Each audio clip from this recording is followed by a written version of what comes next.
नमस्कार, मी संकेत आवटे. एखादी चांगली कंपनी निवडणं सोपं आहे. बेस्ट पोर्टफोलिओ कसा असायला पाहिजे? One of the fastest growing stock कसे निवडायचे? माझा पोर्टफोलिओ दी बेस्ट असावा हे आपण कसं ओळखणार?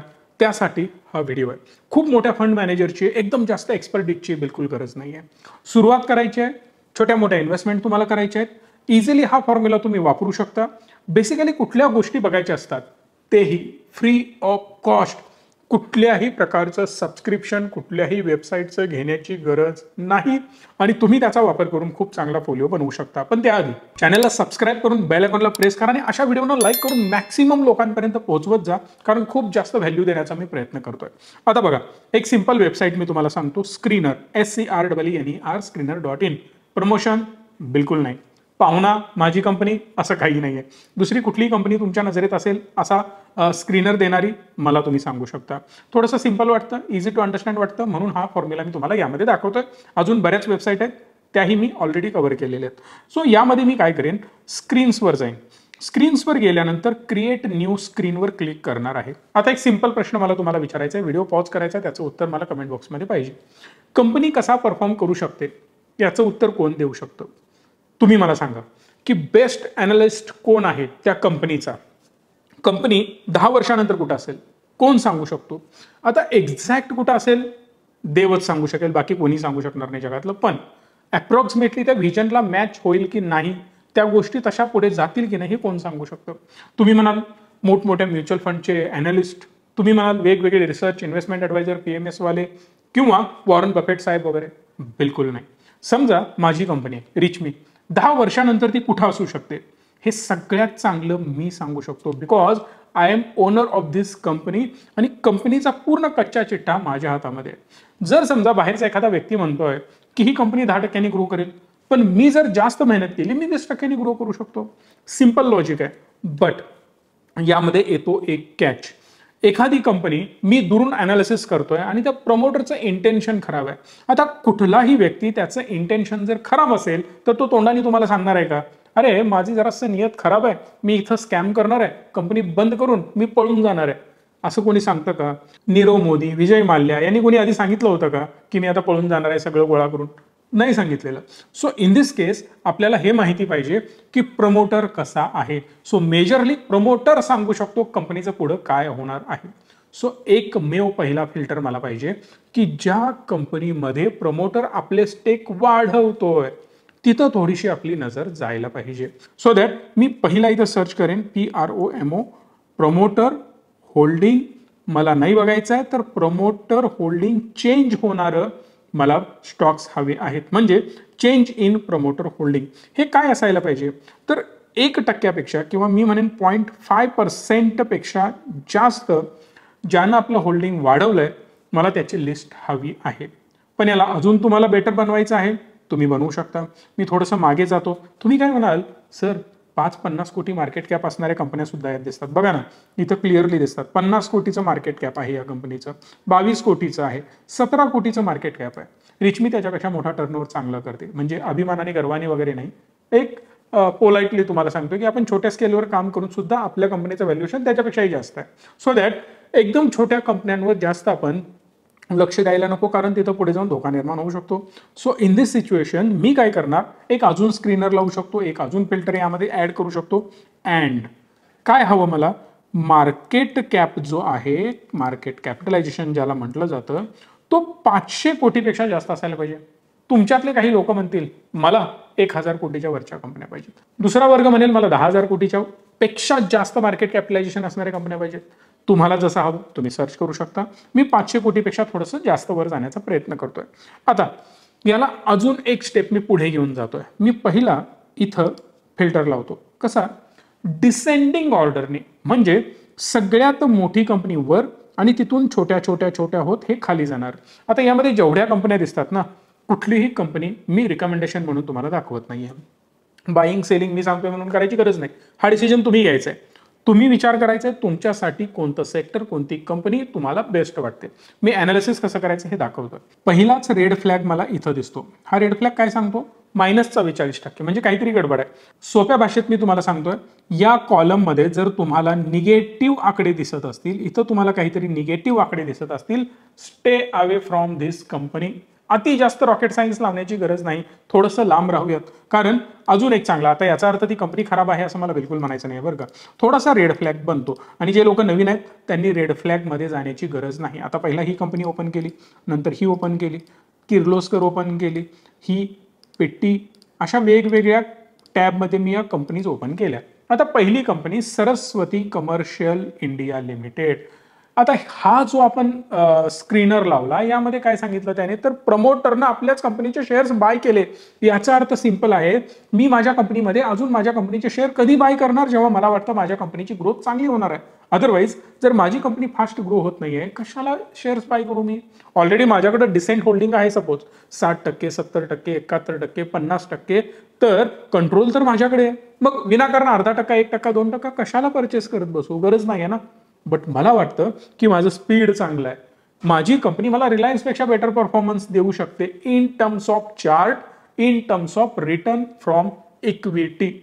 सिंपल लॉजिक लक्षात घ्या. तर मी माझ्या कंपनीमध्ये इन्व्हेस्ट करणार. सो या केसमध्ये प्रमोटरनी स्टेक्स वाढवलेले आहेत. हे कुठं दिसतं? खाली आल्यानंतर शेअर होल्डिंग पॅटर्न मला दिसतो. 72.33च्या जागी 73.99% इथं आपल्याला चेंज झालेला पाहायला मिळतो. हा कधीपर्यंतचा आहे?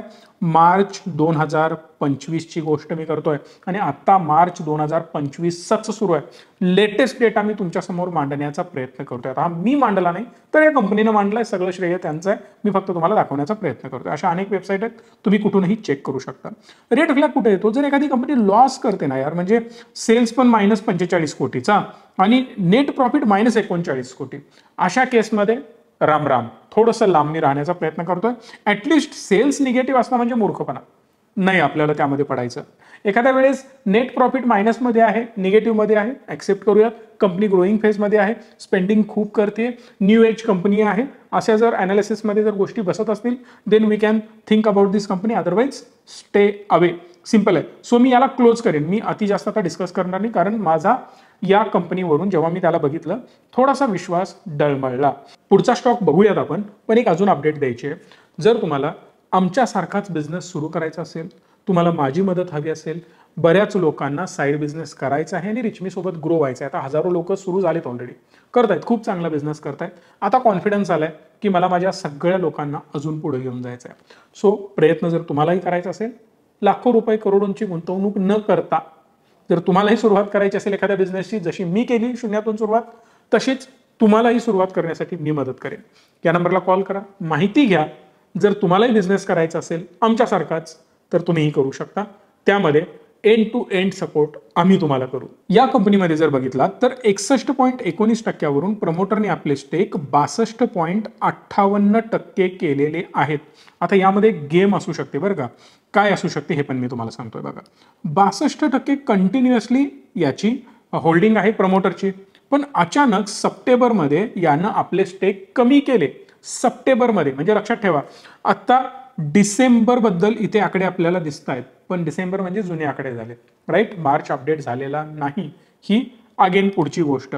पण यामध्ये तुम्हाला जर स्टॉकची मुवमेंट बघायची असेल, हा महिना होता कुठला? ऑक्टोबर. इथं होता एप्रिल, मे, जून, जुलै, ऑगस्ट, या दरम्यान ऑक्टोबर, राईट. सप्टेंबर, ऑक्टोबर, या 3 महिन्याच्या दरम्यान कुठंतरी प्रमोटरने आपले शेअर्स विकलेले आहेत. म्हणजे पडत्या वेळेमध्ये तो यातून बाहेर पडला आणि परत डिसेंबरमध्ये इथं त्यानं एंट्री घेतली आणि तिथून हा स्टॉक धावायला लागला. बिकॉज त्याच्याच प्रमोटरचा चांगलाच व्हॉल्यूम यामध्ये ऍड झाला असेल म्हणून.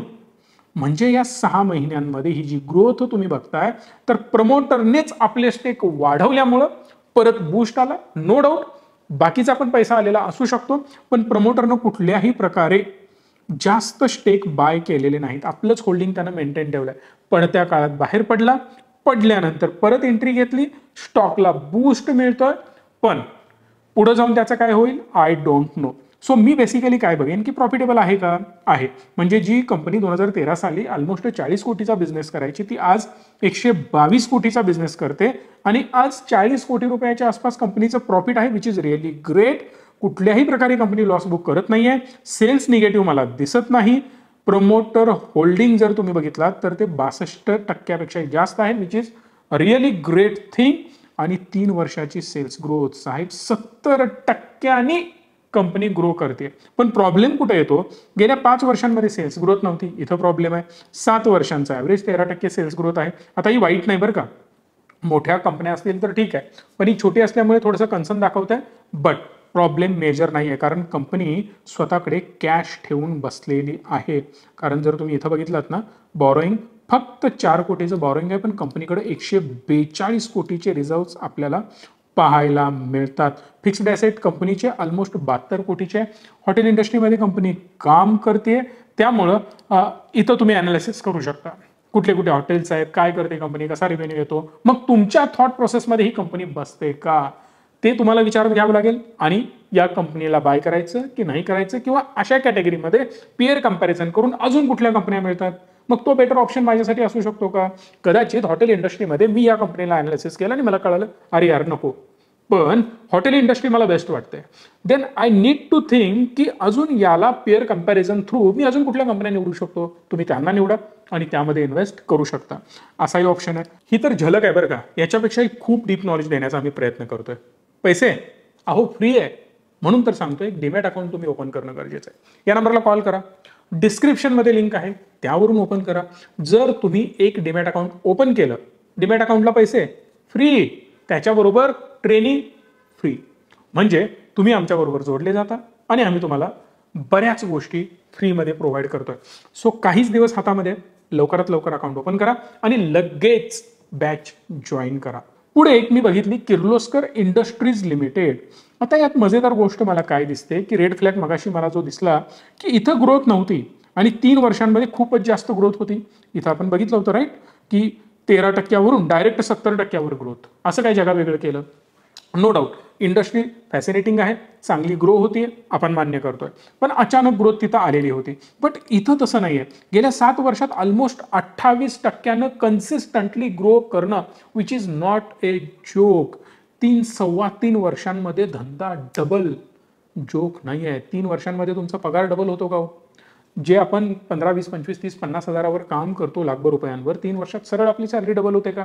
एवढं सोपं नाही आहे. एवढी छोटी अमाऊंट आपण कमवत असून सुद्धा इथं 3-3 हजार कोटी मार्केट कॅप असणाऱ्या कंपन्या आपला बिझनेस डबल करतायत, ही खूप मोठी गोष्ट आहे. आणि गेल्या 3 वर्षांमध्ये तर कंपनी ऑलमोस्ट 2 वर्षात आपला धंदा डबल करते, ही खूप मोठी गोष्ट आहे. मग यामध्ये असं काय चेंज झालंय? प्रमोटर होल्डिंग महत्वाची गोष्ट, जो आपण फिल्टर लावलेला होता. ॲव्हरेज प्रमोटरचं होल्डिंग इथून त्यांनी थोडंसं कमी केलेलं होतं 2023 मध्ये, याला आपण ऍक्सेप्ट करूया. पण त्याच्या पुढे जेव्हा तुम्ही बघताय ना, तर प्रमोटरने ऑलमोस्ट इथं 71 वरून हा 72.57 पर्यंत 1% जास्त आपलं होल्डिंग वाढवलेलं आहे, आणि ही मोठी गोष्ट आहे. मग यामध्ये कुठल्या प्रमोटरने वाढवलं, का वाढवलं, कशासाठी वाढवलं, हे अजून थोडंसं एक्स्ट्रा खोलात जाऊन म्हणजे राहुल किर्लोस्करनी आपले स्टेक यामध्ये वाढवलेत. आता त्याबद्दल जास्त चर्चा करण्याची गरज नाही, ते अजून डीप अनालिसिस झालं. मग तुम्ही प्रमोटर अनालिसिस करता, प्रोडक्ट अनालिसिस करता, प्रोडक्ट मार्केट फिट करता, मग त्याच्यानंतर इंडस्ट्री अनालिसिस करता, इंडस्ट्रीची ग्रोथ बघता, मग कंपनीची ग्रोथ बघता, दोन्हीला कम्पेअर करता आणि मग कंपनी बाय करण्याचा डिसिजन पर्यंत येता आणि मग बॅलन्स शीटमध्ये घुसण्याचा वगैरे प्रयत्न करता. हे सगळे पुढचे पॅरामीटर येतात जेव्हा आम्ही डीप अनालिसिस एखाद्या कंपनीचं करत असतो, ते मी तुम्हाला सांगतोय. बट इन दिस सिनेरिओ वरच्यावर जर गोष्टी मला बघायच्यात, अति जास्त खोलात घुसायचं नाही, जास्त मला डोकं लावायचं नाही, घाबरण्याची बिलकुल गरज नाही. हम आपके साथ है. इथं मी तुम्हाला सांगतोय की काय करावं लागेल. रिझर्व्ह कंपनीकडे 6,900 कोटी रुपये रिझर्व्ह आहेत आणि बॉरोईंग फक्त 1,300 कोटी चिल्लर जाता जाता ते फेडू शकतात, एवढा पैसा त्यांच्याकडे पडलाय. फिक्स्ड असेट 3,300 कोटीचे आहेत. कॅश रिच आहे कंपनी, पैसा तुफान आहे, निगेटिव्ह वगैरे काही इथं आपल्याला दिसत नाहीये. आणि जर तुम्ही प्रॉफिट अँड लॉस मध्ये आलात तर इथं तुम्ही बघू शकता, जे मी म्हणत होतो ना की धंदा डबल करते कंपनी, ते तुम्हाला इथं दिसेल. 2022 मध्ये 3,800 कोटी कंपनी करत होती, ऑलमोस्ट डबल केलेला आहे 24-25 मध्ये हा बिझनेस. हे मला तुम्हाला सांगायचं आहे. इथं जर तुम्ही बघितलात 1,200 कोटीचा धंदा करणारी कंपनी 24 मध्ये डायरेक्ट 6,400 कोटी रुपयाचा बिझनेस करते, म्हणजे 12-12-65 म्हणजे 5 पटीपेक्षाही जास्त ग्रोथ इथं आपल्याला पाहायला मिळते विदिन 10 इयर्स. 10 वर्षात 5 पटीनं वाढणं म्हणजे 2 वर्षाला धंदा ऑलमोस्ट मी डबल केल्याचा प्रकार आहे. CAGR कमी दिसेल म्हणूनच आपल्याला ते तिथं तसं दिसतं. पण यामध्ये मी अजून एक गोष्ट बघेन की PE रेशो काय सांगतो. हेवी PE झाला होता याचा. किती झाला होता? 33 पर्यंत गेला होता, पण आता सध्या 19ला आलाय. बरं, ॲव्हरेज जर याचा PE बघितला तर तो कुठे असतो? तर ॲव्हरेज PE आहे याचा ऑलमोस्ट इथं तुम्ही बघू शकता 13-14च्या आसपास. सो 13-14 असताना आता 19ला आहे. घाबरण्याची बिलकुल गरज नाही आहे. पण सेल्स ग्रोथ सुद्धा तेवढी स्ट्रॉंग आहे. एका वर्षाच्या आत PE स्ट्रॉंगली ऍडजस्ट होऊ शकतो, पण त्याची वाट बघण्याची पण गरज नाही आहे ज्या लोकांना अशा कंपन्या आवडतात. मग ही कंपनी कशामध्ये काम करते? तर कास्टिंग बनवते. आता कास्टिंग म्हणजे काय? तर एखादं लोखंडाचं सामान वितळवायचं भट्टीमध्ये आणि त्याच्या साच्यामध्ये ओतायचं. समजा मला हा कप बनवायचा आहे लोखंडाचा, मातीच्या आकाराचा साचा बनवायचा, त्यामध्ये ते मेटल ओतायचं, सेम कपाचा शेप माझा तयार होणार आहे. That is called casting. आणि हे कास्टिंग बनवण्याचं काम ही कंपनी करत असते. मेटल इंडस्ट्री चांगल्या प्रकारे ग्रो करते इंडियामध्ये आणि खूप चांगल्या गोष्टी दिसत आहेत. बट ही कंपनी कशी आहे हे तुम्ही अनालिसिस करायचं, मला कमेंट बॉक्समध्ये सांगायचं आहे. रिकमेंडेशन अगेन कुठल्याही प्रकारे मी देणार नाहीये. आता ही कंपनी सिग्निटी टेक्नॉलॉजीज लिमिटेड. आता ही कंपनी जी आहे ना, तर पहिला बघूया प्रमोटरनी यामध्ये काय केलेलं आहे. तर पहिली गोष्ट मला दिसते की 52% 55% भाई साहब जबरदस्त ग्रोथ. पण अचानक 65% पब्लिक 26% कसं आलं? सगळ्या पब्लिकनी मिळून गट्टा असा उचलून त्यांना दिलाय का? काहीतरी गडबड आहे, मला चेक करावं लागेल. मी कसं चेक करेन? इथं मला दिसतं कोफोर्ज माहिती आहे तुम्हाला, one of the fastest growing IT company. पहिला ग्रीन फ्लॅग इथे येतो की भाईसाहेब मोठा ग्रुप यात आहे, त्यांची इन्व्हेस्टमेंट यामध्ये किती टक्के आहेत? 54% स्टेक. म्हणजे सरळ मालक 51% एखाद्या कंपनीमध्ये तुमची हिस्सेदारी असणं, भागीदारी असणं म्हणजे तुम्ही त्या कंपनीचे कंट्रोलिंग स्टेक होल्ड करता, म्हणजे तुम्ही त्या कंपनीचे मालक होता. तुम्ही सगळे निर्णय त्या कंपनीचे घेऊ शकता. आता ज्या कंपनीने कोफोर्जला मी इकडे साईडला ओपन करतोय सो दॅट मी इथं तुम्हाला एक्सप्लेन करून सांगू शकतो की कोफोर्ज कशा प्रकारे चालते. मी सर्च करेन इथे कोफोर्ज. ऑलमोस्ट 53-54 हजार कोटीची कंपनी आणि ही कंपनी रेव्हेन्यू जनरेट करते ऑलमोस्ट 11,000 कोटीचा. आणि या कंपनीचं मार्केट कॅप आहे हार्डली 4,000 कोटी. इझिली मॅनेज करू शकतात. एका वर्षाचं प्रॉफिट आहे ही कंपनी म्हणजे. मग एवढी छोटी कंपनी एवढ्या मोठ्या कंपनीला मॅनेज करणं एकदम इझी जातं. मग परत तुम्ही अनालिसिस करू शकता. प्रमोटर ग्रीन फ्लॅग, मोठा ब्रँड आहे, ऑलरेडी ती कंपनी लिस्टेड आहे, जुना कारभार बेस्ट आहे. आता या कंपनीचा अनालिसिस. सो परत आपण कुठे येतो? कंपनीच्या अनालिसिसवर. बरं, खाली जे प्रमोटरनी वाढवलं खरंच सेन्स बनतो का हो? तर बिलकुल याच्यामध्ये वेगळा काही सेन्स बनत नाही. फक्त एक महत्वाचा सेन्स काय बनतो तर कोफोर्ज यामध्ये आलेला आहे. बरं, कोफोर्ज आज आला का उठून? नाही. कोफोर्ज आला सप्टेंबर पासून. याच्या आधी कोफोर्ज यामध्ये नव्हता. याचा अर्थ सिंपल आहे की मोठा ब्रँड आत्ता आलाय. यामुळे काय होऊ शकतं तर कंपनी स्वतःला टर्न अराउंड करू शकते. हा जो फॉल आला यानंतर एक ग्रोथ मला दिसते, स्टॉकमध्ये व्हॉल्यूम आलेला दिसतो. पॅटर्नचा अनालिसिस तुम्हाला करता येतं नाही येतं that is up to you. आता हे तुम्ही बघायचं याला काय म्हणतात, डबल बॉटम कसा म्हणतात, अजून काय काय म्हणतात. थोडेसे मला लिमिटेशन्स आहेत म्हणून मी अति जास्त उघडपणे बोलू शकत नाही, पण तुम्ही सुज्ञ आहात तेवढं तरी अनालिसिस तुम्ही करू शकता. आणि नेहमीप्रमाणे तुम्हाला छोट्या कंपन्या हव्या असतात, स्मॉल कॅप, मायक्रो कॅप, त्यासाठी मी या सुद्धा कंपन्या तुमच्यासाठी कव्हर करतो. जनरली मी खूप जास्त अशा स्टॉक्सवर बोलत नाही, पण तरी पण चांगला ग्रुप असावा, चांगला मॅनेजमेंट असावं, चांगली ग्रोथ असावी, या बेसिक गोष्टी मी तुमच्यासमोर मांडण्याचा प्रयत्न करतोय. सो 3 वर्षाची सेल्स ग्रोथ 26% आहे, 5 वर्षाची 17 आणि 7 वर्षाची 16, which is fine, perfectly fine. आता इंडस्ट्री अनालिसिस करा. तुम्हाला जर पटलं तर तुम्ही याचा विचार करू शकता. पिट्टी इंजिनिअरिंगमध्ये सुद्धा 32%ची ग्रोथ आहे, जिथं 7 वर्षाची सेल्स ग्रोथ 23% ऑलमोस्ट आहे. फक्त कोविडमुळे थोडंसं गडबड यामध्ये झालेली होती. But again back to the pavilion, कंपनीने चांगल्या प्रकारे सुरुवात केलेली आहे. इथं प्रमोटरनी होल्डिंग स्वतःचेच कमी केलेले होते, परिणामी थोडीशी ग्रोथ आता झाली. बट जुने जे 59% जास्त स्टेक त्यांच्याकडे होते तिथपर्यंत कंपनी अजून पोहोचलेली नाही.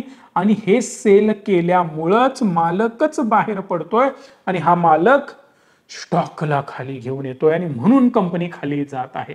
Red flag, dangerous, problems. मग आता सर्च करा. जर तुमच्याकडे वेळ असेल मग मालक का बाहेर पडला, कधी परत आत येणार, पैसे का काढले, ते पैसे घेऊन त्यानं काय केले, खरंच काही प्रॉब्लेममध्ये नाही ना, की पंप अँड डम्प स्वतः बाय करून परत खालून वर नेण्याचं काम मोठा ग्रुप एक भारतातला करतोय, तसं काय हा करतोय का? तर ते तुम्हाला शोधत बसावं लागेल. बऱ्याच लोक म्हणतील कशाला डोक्याला शॉर्ट लावून घ्यायचा, अननेसेसरी 100 कंपन्या आहेत. नादालाच लागायला नको. ज्या कंपन्या व्यवस्थित आकडे दिसतात त्याचा अनालिसिस करतो. सो जर तुम्ही बघितलात ना, तर अशा प्रकारे अनेक कंपन्या तुम्हाला दिसतील. यातली कुठलीही कंपनी तुम्ही उचला, त्याचा अनालिसिस करा, ब्रॉडर लेवलला नॉलेज घ्या आणि सुरुवात करा. मार्केट कसं चालतं, काय चालतं याच्याबद्दल A to Z जर तुम्हाला व्हिडिओ हवा असेल तर करंट मार्केट कसं चालतं याच्याबद्दल मी व्हिडिओ बनवू शकतो आणि 1 तासाचा बरं का, डीप नॉलेज देणार. जेवढं खोदता येईल तेवढं मी त्याला खोदणार. फक्त तुम्ही आता मला कमेंट करून सांगा तुम्हाला काय शिकायचं आहे.